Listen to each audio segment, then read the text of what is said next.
கொதிக்க கொதிக்க அல்வா சாப்பிட பிடிக்குமாங்க? எனக்கும் சாய்க்குட்டிக்கும் ரொம்ப ரொம்ப பிடிக்குங்க. அதுவும் செஞ்சோனே அந்த பேன்லேருந்து எடுத்து வச்சு சூடா சாப்பிடும்போது செம்ம டேஸ்ட்டா இருக்குங்க. 2 நாளா சாய்க்குட்டி ஸ்வீட் ஏதாவது செஞ்சு தாம்மான்னு கேட்டுட்டே இருந்தது. சரி அல்வா தான் செய்ய போறோமே, சொரைக்காய் ஜூஸ குடிச்சிட்டு நல்லா ஸ்ட்ரென்த்தா செய்யலான்னு பார்த்தேங்க. ஃபர்ஸ்ட்டு 1/2 கப் கோதுமை மாவு எடுத்து வச்சுட்டேன். அத 1 1/2 கப் தண்ணீல நல்லா கட்டி இல்லாம கரைச்சு வச்சுட்டேங்க. 1/4 கப்க்கு அதிகமா கீ எடுத்துட்டு, அதுல கொஞ்சோண்டு ஊத்தி, பாதாம் நல்லா வறுத்து எடுத்துட்டேங்க. அதே பேன்லயே கொஞ்சோண்டு ஜீனி போட்டு கேரமலைஸ் பண்ணிட்டேங்க. கலருக்காக. நம்ம கரைச்சு வச்ச மாவ அதுல போட்டு, நல்லா கிண்டி விட்டுருங்க. கோதுமை மாவு நல்லா வெந்து வரணும். அதுக்கப்புறம் பார்த்தீங்கன்னா, 1 கப் சுகர் ஆட் பண்ணிட்டேன்.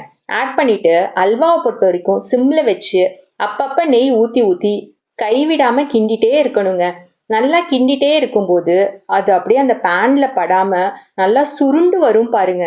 செம்ம டேஸ்டியா, யம்மியா அல்வா ரெடிங்க. பயங்கர சூப்பரா